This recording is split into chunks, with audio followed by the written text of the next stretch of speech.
100 நாள் கலைசனிஸ் கற்றுக்கிறதுல இன்றைக்கி நாள் 33 நண்பர்களே. உங்கள் உடம்புல இருக்க கொழுப்பெல்லாம் குறைக்கணும் உங்களுக்கு ஆசைனா நீங்கள் ஃபஸ்ட்டு பண்ண வேண்டிய ஒரு விஷயம் இருக்குது. இந்த டெக்னிக் யூஸ் பண்ணி தான் நான் வெறும் 30 நாளில் 6 கிலோ ஃபேட்டை குறைச்சிருக்கேன். அது என்னென்னு தெரிஞ்சுக்கிறதுக்கு முன்னாடி இந்த மாதிரி யூஸ்ஃபுல்லான கண்டென்ட்டுக்கு இந்த பேஜை ஃபாலோ பண்ணிக்கோங்க. கூடுதல் தகவல் நண்பர்களே, நம்ம வீடியோவை பார்க்குற 70% மக்கள் ஃபாலோ பண்ணாமே டெய்லி பார்த்துட்ருக்கீங்க.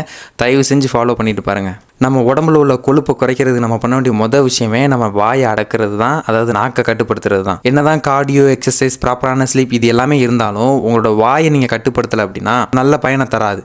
உதாரணத்துக்கு நீங்கள் 3 வடை சாப்பிட்றதும் 1.5 மணி நேரம் வாக்கிங் போகிறதும் ஒன்று, 100 கிராம் டார்க் சாக்லேட் சாப்பிட்றதும் 45 நிமிஷம் வாக்கிங் போகிறதும் ஒன்று. 45 நிமிஷம் ஸ்பெண்ட் பண்ணி வாக்கிங் போகிறத விட அந்த 3 பிஸ்கட்டை நீங்கள் வேணான்னு ஒதுக்கி வைக்கிறது சிறந்தது. கிரேவிங்ஸ்க்கு மெயின் ரீசனே உங்கள் கட் தான். கட் ஹெல்த் ரொம்ப நல்லா இருந்துச்சுன்னா நீங்கள் சூப்பராக டயட்டை வந்து ஃபாலோ பண்ணலாம். ஓகே, இன்றைக்கி நம்ம கதைக்கு வருவோம். எப்பயும் போல் காலையில் எழுந்திரிச்சு யோகா பண்ணிவிட்டு ஃபாஸ்டட் கார்டியோக்கு இன்றைக்கி ஸ்விம்மிங் பூல் போயிட்டேன். ஈவினிங் போல் ப்ரீ ஒர்க் அவுட் சாப்பிட்டுட்டு ஒர்க் அவுட் ஸ்டார்ட் பண்ணிட்டேன். ஒர்க் அவுட்டை முடிச்சுட்டு வாக்கிங் போயிட்டு இன்றைக்கான நாளை முடிச்சுக்கிட்டேன். இவ்வளோ நேரம் பொறுமையாக கேட்டதுக்கு நன்றி.